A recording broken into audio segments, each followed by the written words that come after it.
Olá, meus queridos, como vão vocês? Esse vídeo de hoje, ele vai servir para duas coisas, né? Eu vou deixar ele aberto ao público para as pessoas verem como que alguns dias na vida dos Beatles acontece muita coisa, né? E serve também para o pessoal que é membro aqui da Beatles School, o qual eu terminei a terceira parte do ano de 1968 de uma forma um tanto quanto abrupta. É porque quando eu estava acabando o vídeo, um cara veio fazer entrega aqui em casa aqui, começou a me gritar, e aí ele atrapalhou o vídeo, terminou meu raciocínio. E eu falei assim: bom, eu termino o mês de dezembro de 1968 numa outra oportunidade. Então eu decidi fazer um vídeo aqui, como eu disse a vocês, né, que serva para os membros. Então, se você tiver interesse, considere tornar-se membro da Beatles School, porque a gente tem muito vídeo, conta toda a história dos Beatles, os vídeos bem legais, bastante profundos, né, para a gente poder aqui conhecer, saber mais sobre a história dessa banda que a gente tanto gosta, né? Então eu vou contar a história para vocês hoje, de logo após as gravações do álbum Branco, o que foi que aconteceu no final daquele 1968. Meu nome é João Moura, essa aqui é a Bunda da Marilu, essa aqui é a Beatles School, seja bem-vindo. Vamos lá.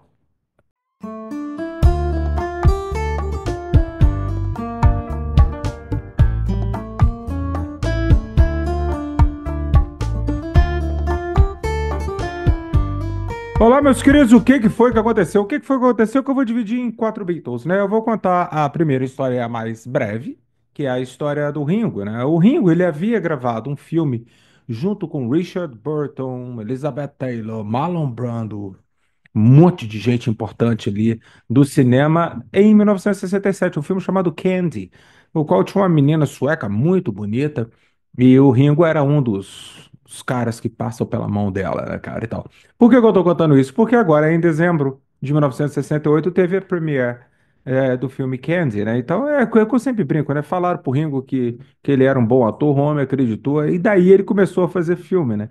Então, em 1968, em dezembro de 68, tem a Premiere e o Ringo agora, ele era uma estrela não apenas no nome, mas também agora ele ia fazer filme e já estava agendado, por conta disso, de fazer um filme que se iniciaria em fevereiro do ano seguinte, o qual vocês, Beatlemaníacos, devem saber que era o The Magic Christian, né? Um Beatle no Paraíso, que seria gravado ali logo depois das sessões de Get Back, né? E talvez, né, bom, a história conta, foi um dos grandes motivos de que o Ringo não queria sair da Inglaterra, do Reino Unido ali, para ter nenhum show. Então não ia ter show nenhum, em local nenhum que o Ringo não ia querer ir, né?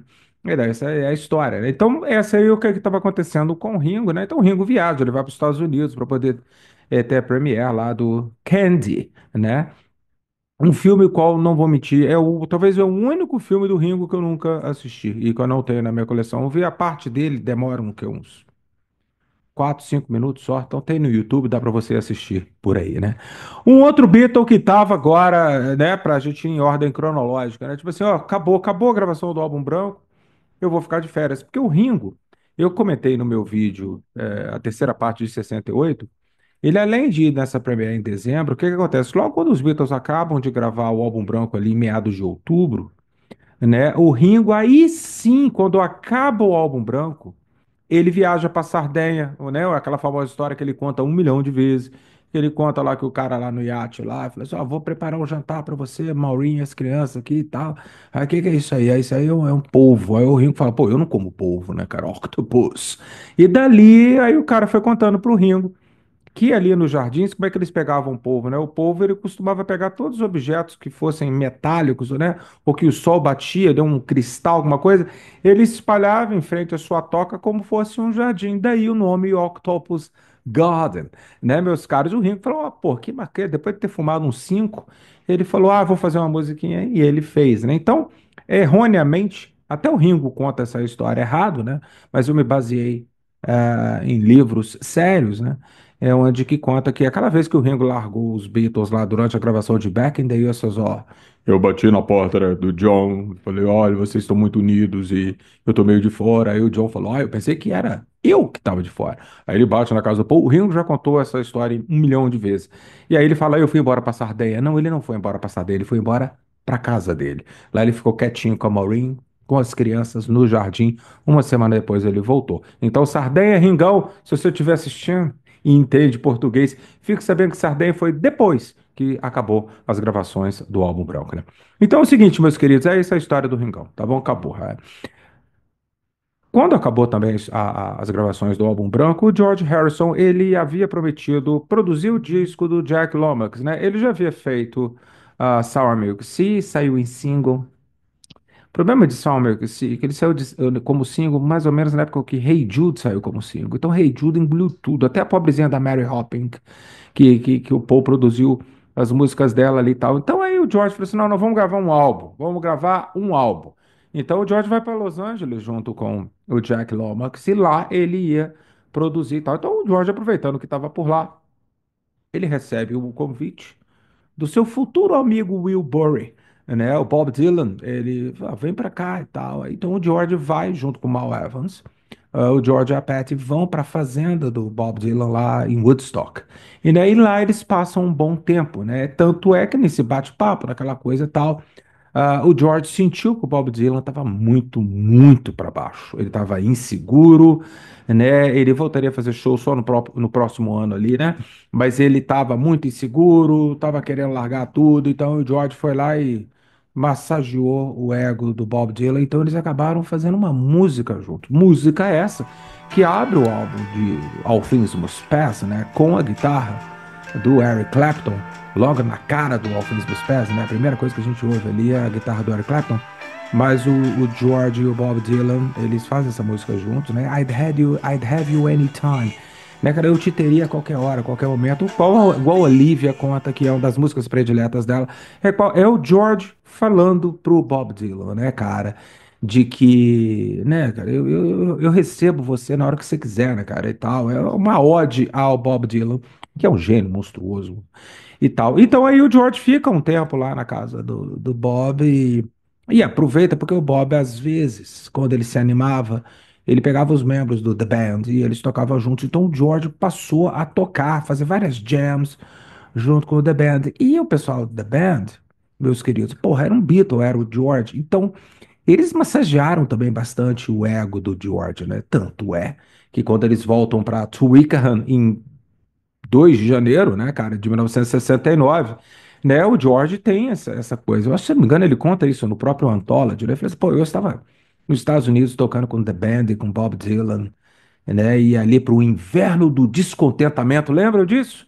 The Winter of Discontent, o qual o George chamava aquelas sessões de Twickenham, no qual ele estava muito animado, desculpa, muito desanimado, né? E ele ficava ali, né, com o John e o Paul e se sentindo, né, não no mesmo nível, né? Mas o pessoal do The Band, até pro Bob Dylan, ele era o George Harrison, ele era um Beatle, e é o que eu sempre falo, pro John e pro Paul, ele era só o George, né? Então tem essa coisa do ego, todo isso aí. O George passou o restante da vida falando. Os Beatles acabaram por causa de ego, né? Dele também, né? É o problema do ego dele também, né? Mas enfim, meus queridos, essa aí foi a história do George, né? Então você escuta depois lá, I'd Have You Anytime, que abre o All Things Must Pass, uma música lindíssima, gostosíssima, que agora você sabe. Foi feita em parceria pro Bob Dylan, mas na verdade é o George falando pro Bob, né? Um outro Beatle que estava ocupado ali, por volta do dia 11 de dezembro, não se sabe muito bem, eu já procurei bastante, até no encarte do DVD, do meu VHS, também do meu CD.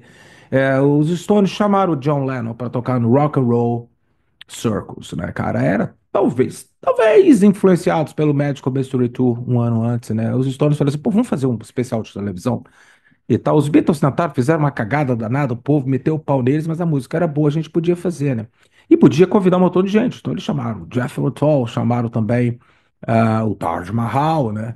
E chamaram o Eric Clapton. O Eric Clapton tinha acabado de sair do Cream, mas ele já tinha combinado ali, tal, tal, tal. E eles decidem chamar a Marianne Faithfull, que infelizmente morreu há pouco tempo agora, né? A Marianne, na época, era namorada do Mick Jagger, né, cara? Na verdade, ela fora casada com o John Dunbar, que era dono lá da Indic Gallery, onde que o John e o Yoko se conheceram. Como é que as coisas são conectadas, né? Só que aí era um pé na bunda do John Dunbar e ela passa a ter um relacionamento com o Mick Jagger, o qual o Mick Jagger mais tarde daria um pé na bunda dela e casaria-se com a Bianca. ah, Demacia, né? A Bianca Jagger. Mas enfim, dando umas viajadas aqui, né? O John vai, né? Então aí, porra, não dá pra chamar os Beatles, né? Os Beatles não iam dar sopa num programa dos Rolling Stones, né, cara? Então foi aí também que o John acabou conhecendo o Alan Klein, né, cara, e tal ali, porque o Alan Klein tinha um projeto que aquilo ali ia virar filme, ia virar disco, ia virar livro, coisas que acabaram acontecendo com o Let It Be, né, um ano e tanto mais tarde, né.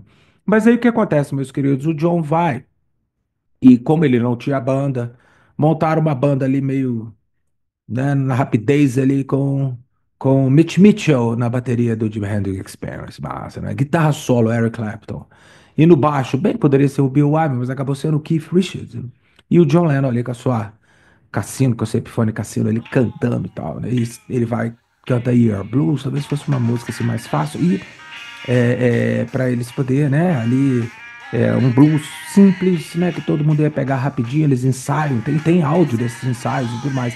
E logo depois a Yoko Ono ia tocar a musiquinha dela, né? Eles tinham um, um tocador de violino que era maravilhoso, o Ives, eu esqueci o nome dele agora, né, cara? Mas era um virtuoso, um cara foda pra caramba. E ele vai, né, que ele começa a tocar lá e tal, e eu quando passa a mão no microfone, ela grita que nem uma bezerrinha querendo mamar, né, cara? A porra toda, é o tanto quanto constrangedor pra quem não curte. Né? Você tá ali vendo ali tanta coisa legal, né? Você vê o The Who, você vê o Jethro Tull, você vê o Taj Mahal, Marianne Faithfull, o próprio Dirty Mac, que era essa banda que o John, o Keith Richards, o Mitch Mitchell e o Eric Clapton formaram ali, né? E de repente o Yoko vai na gritaria, papá. Mas não tem problema que depois do restante do show foram os Stones e o John e o Yoko sentam lá na plateia e assistem a apresentação dos Stones. Infelizmente, meus queridos, o show não foi pro ar, não virou programa de televisão nem nada. Teve um imbróglio com o Alan Klein era dono daquilo ali, né? Os Stones se ferraram também com o Alan Klein, assim, feio, né, cara? E acabou não sendo lançado. A desculpa era que o Mick não ficara satisfeito com a performance dos Rolling Stones. Foi gravada bem tarde da noite daquele 11. Já, 11 de dezembro, já devia ter virado para dia 12 de dezembro. Então, porra, aquilo foi sair o quê? Em 1995, eu me lembro que saiu no Fantástico e tal. E alguns bitomaníacos já conhecia, a gente tinha em bootlegs e tal, mas foi muito legal ver o show todo, né, e tal. Depois, mais tarde, eu comprei o VHS, na época eu comprei o CD. E tal, é uma delícia, é uma delícia. Eu sempre pulo a faixa da Yoko, me desculpe, né, cara? E o show dos Stones é mal barato e o The Who tocando a Quick One é simplesmente fantástico, né? Assim como também, você vê lá também o Tony Iommi tocando ali, ninguém, na época, assim, ele não era membro ainda do Black Sabbath, ou estava se iniciando alguma coisa, mas ele toca ali e tal, então, ou seja, música é muito bom, é tudo muito bom. Ah, bom, aí tem isso aí. E aí, o que que o Paul McCartney estava fazendo? Meus queridos, eu recebi de um amigo, há alguns anos, uma coleção de livros dos Beatles em Portugal. Esse aqui é um deles, Beatles em Portugal. E foi em Portugal que, em 1965, supostamente o Paul escreveu a letra de Yesterday. Deixou de ser Scramble Eggs, Oh My Darling, How I Love Your Legs. Passou a ser Oh My Troubles Seem So Far Away, né, e tal. O Paul vocês lembram do Hunter Davis, que escreveu a biografia mais chapa branca da história dos Beatles? Uma biografia que até que eu falo para as pessoas. Se você quer saber o básico do básico, leia a biografia do Hunter Davis. É lógico, houve algumas novas edições, tal, tal, tal, mas é um troço que, para mim, tipo assim, muitos mitos sobre os Beatles se perpetuaram por causa dessa biografia. Mas é talvez a única biografia, tirando o Anthology, tá? Biografia realmente oficial dos Beatles, né? Então, o Hunter Davis, ele passou ali anos entrevistando os Beatles e tal, pá. Quando ele estava entrevistando o Paul para escrever esse livro, ele falou, olha, eu tenho uma casa em Portugal e passa lá, casa de praia, bem legal, lá no Algarve e tal. E aí, só que o Hunter Davis se muda para Portugal com sua esposa e seus dois filhinhos, mas ele deixou para trás o Paul ainda namorando a Jane Asher, né, cara, e tal. E aí, o que que acontece? O Paul decide, o Hunter Davis me chamou, eu vou lá, né? E o Paul era muito doido, né, meus queridos? Então ele freta um jato, e quando ele tava com a Linda, aí que ele ficou doido mesmo, né? E aí ele pega a Linda e a pequena Heather, ele pega o Neil Aspinall, freta um jato pra ele ali, e ele vai, pousa lá na cidade. Aí o problema é que ele chegou lá, era meia-noite, né? E o aeroporto lá não tinha praticamente ninguém, né? E aí o Paul desce lá e tal, aí pega 50 libras e entrega pra um cara, fala assim, tem como você trocar isso aí pra... Qual que era o currency de Portugal na época? Eu não lembro. Troca aí pra dinheiro português e tal. Aí o cara cai fora com o dinheiro do povo. Pô, puta que pariu, o cara sumiu, né? Aí ele vê no meio da escuridão um táxi parado. O povo vai lá, tenta. e explicar para o taxista ali, num portunhês, vamos dizer assim, né? O endereço, ele tinha o endereço, ó, take me there, né? O homem foi e levou. Quando chegou lá, o Paul não tinha dinheiro para poder pagar o cara, né? Então o Paul começa a bater no portão, pá, pá, pá, pá, pá. Aí o Hunter Davis falou assim, quem é que tá gritando aqui? Porra, 1 hora da manhã já, né? Ele vai abrir, era o Paul. Ele falou, é o Paul, uma lourinha aguada e uma garotinha e um motorista, né? Aí ele vai e paga o motorista. Ele, Paul, o que você está fazendo aqui? Eu falei, você me convidou, meu irmão, tô aqui, né, e tal. Então ele passa a noite ali na casa do Hunter Davis, ele leva ali umas garrafas de uísque como pagamento, né, pela estadia, mas logo o Paul vai para um hotel lá, para um resort, papapá, né? Numa dessa, o Paul decidiu ir numa boate lá. A boatezinha que tinha. Cara, eu esqueci o nome da boate. A boate tem um nome engraçado. A boate chamava Sobe e Desce.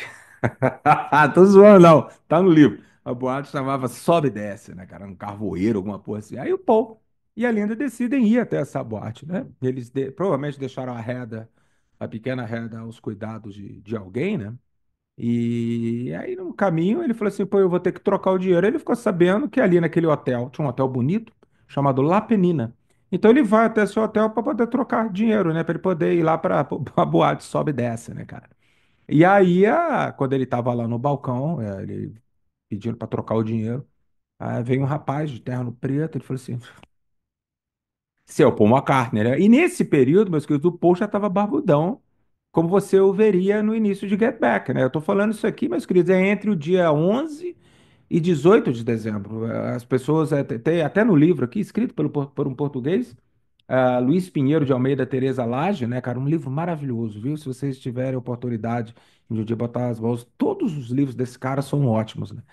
E, mais uma vez, obrigado pelo presente, porque ele já me escreveu, o autor já me escreveu uma vez, né? E aí, o que que acontece? É mais ou menos isso, né? Esse cara vem e fala assim: você é o Paul McCartney, pô, porra, não dá pra fugir, né? Sou eu mesmo e tal. Ele, pô, cara, a gente tá tocando ali, cara, e tal. E o Paul viu que ele estava tocando as musiquinhas mesmo e tal. Falei, pô, você não quer lá tocar com a gente, não? Aí o Paul vai e senta na bateria, né? Como sempre. Ele sentou na bateria lá e tocou as músicas lá, se divertiu pra caramba. O pessoal que tava assistindo não podia acreditar, né, cara? Aí tocou e tal, tal, tal. Aí ele gostou tanto dos meninos dessa banda, JR, que ele decidiu. Ele sentou no piano desse Hotel La Penina e ele fez uma música. Não tinha muita letra, não, mas ficava Penina, Penina.